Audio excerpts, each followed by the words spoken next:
Right, so once I've got a few watches lined up ahead of the upcoming 11/11 sale, I thought at about 4 I will do a whole video as a roundup of upcoming reviews. However, I now have 6 watches here and there are more on their way. So today I will go over these new models, briefly discuss the specifications and of course share my first impressions. And in the interest of time, I'll do my best to stick to about a couple of minutes per timepiece and of course detailed reviews of all these watches as well as a few more that are on their way will be available on my channel in the coming weeks. So don't forget to subscribe so you don't miss none of those. And before we start, if you want to explore these watches further, all the necessary links will be in the description of this video. And yes, those are affiliate links, which, as you probably already know, don't cost you anything extra, however, do help me to support this channel, and it is greatly appreciated, so thank you very much in advance. And okay, well, now without any further ado,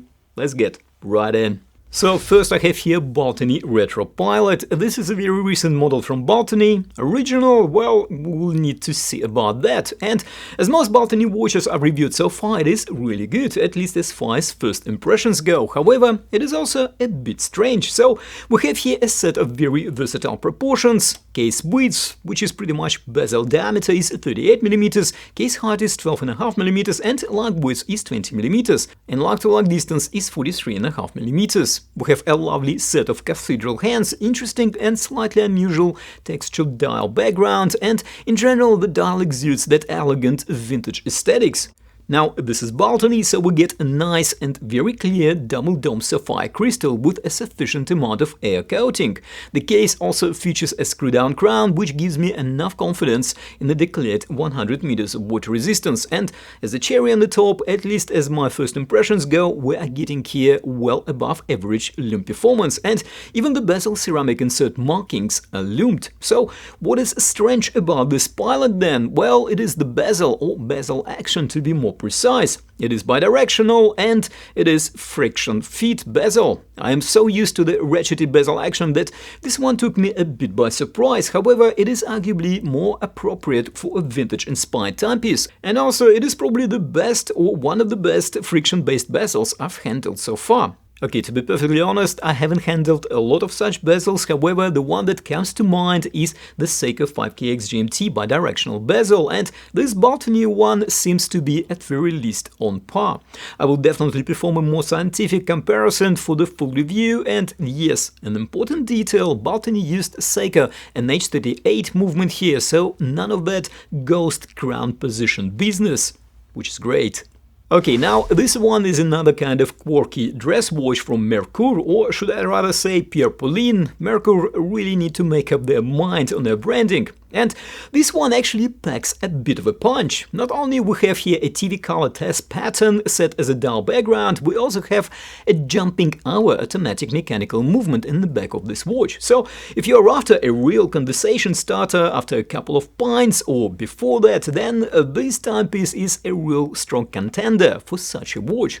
Very interesting and very unusual. Such a vibrant look and personality, if I can call it that, of this timepiece, of course, comes at a price. Not the monetary price, actually this one is surprisingly affordable. Now, the price you pay here is legibility of this watch, but then again, who needs to know what time it is if you are on your third pint or third glass of wine and having a lovely conversation about the jumping hour complication and a weird dial. Now, one thing to note here, Merkur, while delivering a very interesting design at a very competitive price, did not skimp on the materials here. So we still get a full stainless steel construction and well-finished case, nice double dome sapphire crystal, and a very decent leather strap.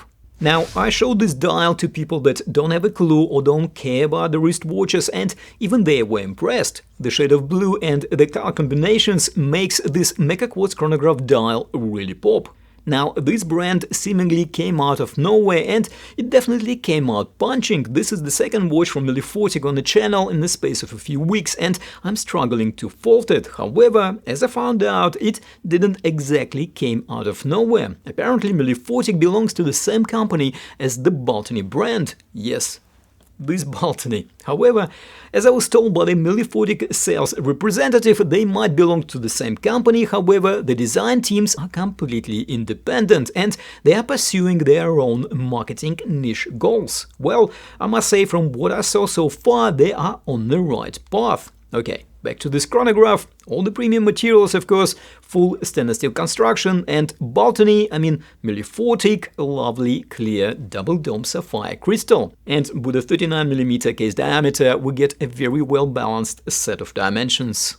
What we have here is kind of new San Martin release. Okay, looking straight on, we can actually recognize a few San Martin timepieces that are reviewed recently. However, this watch has some differences, actually some very interesting differences, and I'm not talking just about the dial. Of course, I will drill down into those differences in the upcoming review. However, to give you an idea what I'm talking about, here are my first impressions. So, this San Martin has a very striking enamel dial with oil pressure textures, which results not just in a very unusual and good-looking appearance, but also gives the dial an organic and unique look. Now, the case of this watch, while definitely implemented really well, is, yes, very similar to the gemstone dial GMTs I reviewed recently, with the main point of difference being the 24-hour markings on the bezel. However, where we do see a major difference is in the bracelet and the clasp. So, the bracelet is more refined and we have here variation of different chamfers that make the bracelet visually more interesting. And the chamfers are on the outer parts of the links as well as on the middle part. And then we have here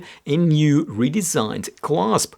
The previous clasp was really good, and this one, at least as far as my first impressions go, is even better.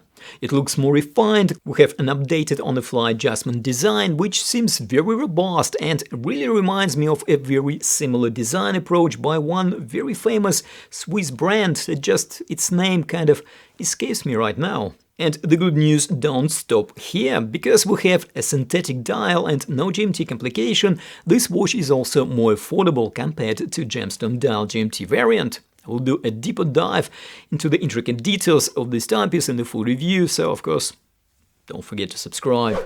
Right, this is a new diver from MW Watch, the brand that only recently changed its name from Willy Merck. Now, I'll be honest, I'm quite conflicted here. When I saw the product pictures, my first reaction was, wow, finally we have a decent Grand Seiko diver homage that is also very affordable. However, once I've received this watch, things took a somewhat unexpected turn. Okay, so we have here kind of Seiko-ish dimensions, case width of 44mm, case height of 12mm, nice and slim, lug width of 22mm, and lug-to-lug distance of 47.2mm.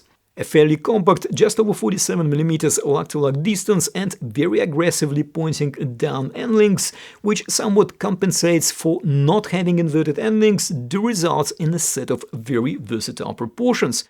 In terms of the case and bracelet design, there are a lot of well-finished facets with a combination of brushed and high-polished surfaces, and the quality is very decent, and it actually looks really good. We have all premium materials here, like full stainless steel construction for the case and the bracelet, sapphire crystal of course, and ceramic insert unidirectional 120-click bezel, which actually has a pretty good bezel action. And I like the dial background. I like that rich royal blue tone with a pronounced sunburst effect. So far so good. However, here comes my dilemma.